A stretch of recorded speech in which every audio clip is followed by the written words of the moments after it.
oke mmụọ n'igbo oke mmụọ Jizọs mụ bụ n'oke mmụọ oke mmụọ oke mmụọ oke mmụọ oke mmụọ Jizọs mụ n'igbo oke mmụọ oke mmụọ oke mmụọ oke mmụọ n'igbo oke mmụọ okpere kwame ya n'igbo oke mmụọ Jizọs mụ n'igbo n'oke mmụọ oke mmụọ oke mmụọ mmụọ ka mmụọ n'igbo oke mmụọ okpere kwame ya n'igbo oke mmụọ oke mmụọ oke mmụọ oke mmụọ oke mmụọ Jizọs mụ n'igbo oke mmụọ oke mmụọ. Father, we give you thanks. Thank you very much, Holy Ghost. It's my pleasure, and it's the greatest thing that would have happened to me, that has ever happened to me, and that is happening to me, to be chosen in this high calling. And thank you so much for the energy, for the ability to press hard and hard towards this high calling and everything that is attached to the high calling upon my life. That's everything that good that has happened to my life, and everything as a matter of fact is that all things work for good for them that love God, to them that are called according to his purpose. If there is any man, all things are working for his good. I am that man. It's a privilege. And Lord, I thank you for these souls, for every one of my listeners, every one of the viewers of these videos. It's a great privilege that you made them available. Lord, I thank you. You are the boss. You are the master of the universe. And that's why we sing with that song that says, Master of the universe, Emperor on wings. Master of the universe, Emperor on wings.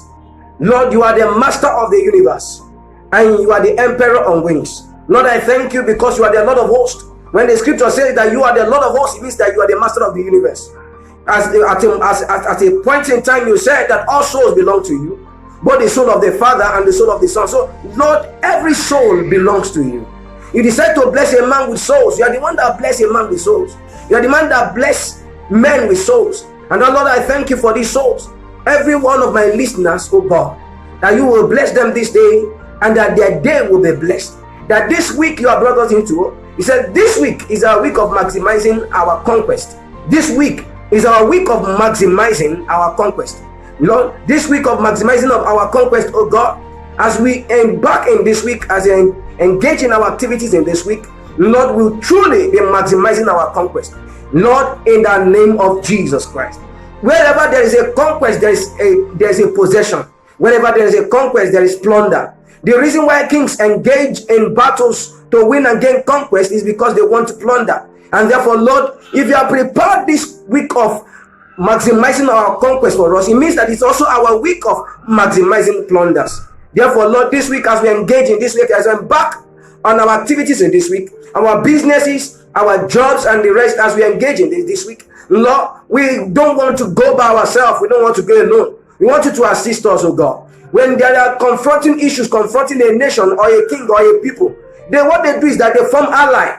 That is why when there is a case, when there's a court case with a man, the man goes to get the government, he gets a lawyer. Getting a lawyer, hiring a lawyer means to form an ally with somebody who knows the laws, that will be able to help that man to overcome in that legal battle. Therefore, Father, in the name of Jesus Christ, what is lying ahead of us in this week is much spiritual. And we are lucky, we are privileged to have you. You are the God of the spirits. Therefore, Father, as we embark on this week, Lord, we call upon you. We ask of you, Lord, that you will help us, that you will assist us to embark on this week, to engage in the activities of this week as we maximize it, oh God. The victory you are making available for us will be maximized as well in the name of Jesus. Even the plunder in the midst of the conquest, we shall maximize it in the name of Jesus Christ.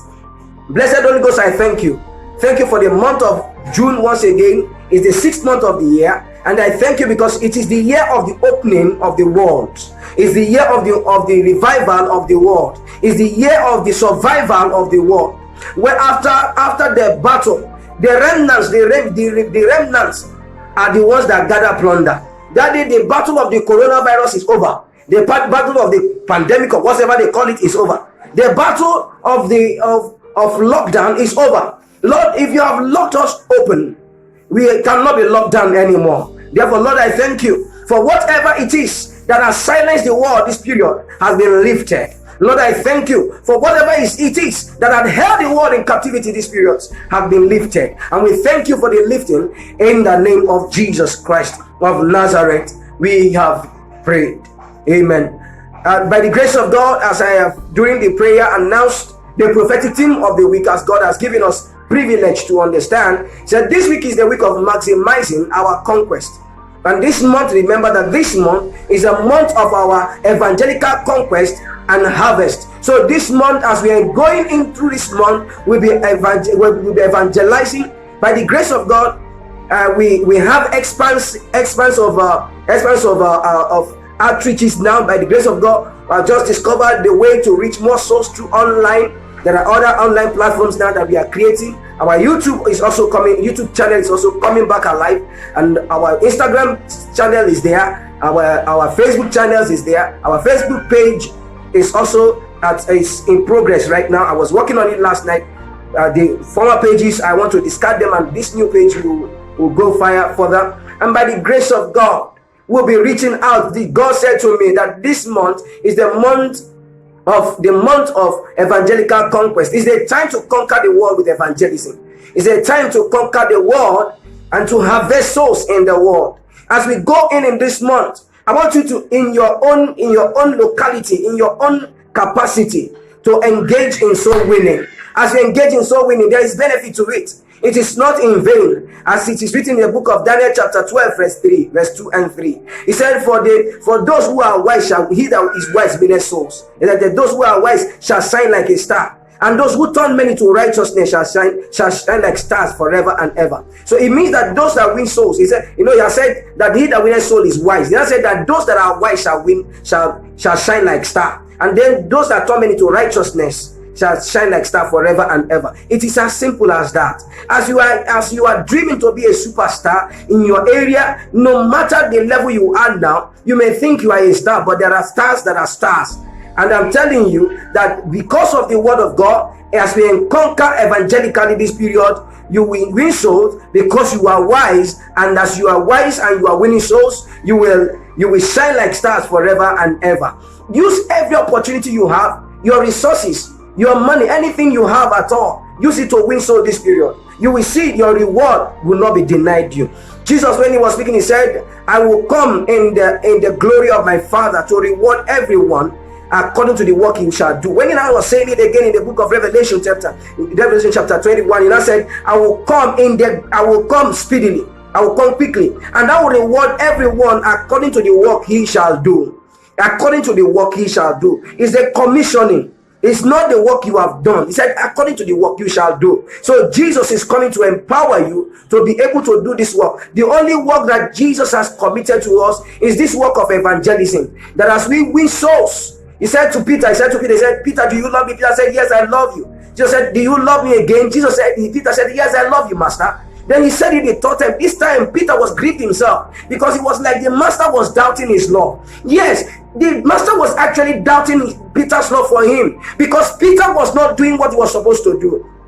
Peter was busy fishing. He was busy on his own personal business. He was busy fishing for fishes. But he left the ministry that God has committed in his hands. So if Peter said he loves Jesus, Jesus would doubt it. Because he knew that if this man really loved me, he should have done what I committed on him. So if you truly love Jesus, the only thing you can do for Jesus is to win souls, because that was actually why Jesus was crucified. So the only way you can be part of Jesus' crucifixion, the only way you can be a part of Jesus' ministry, the only way you can be a part of Jesus' agenda, the only way you can be a part of Jesus' outreach is by winning souls. That is why he said to us, do not go anywhere, wait in Jerusalem until you receive power when the Holy Ghost come upon you. So the presence of the Holy Ghost is the presence of power. The presence of the Holy Ghost is what brings the power. Then this power, says, so that you'll be able to take the gospel beyond this locality. You'll be able to take it beyond Judea. You'll be able to take it into the uttermost part of the world.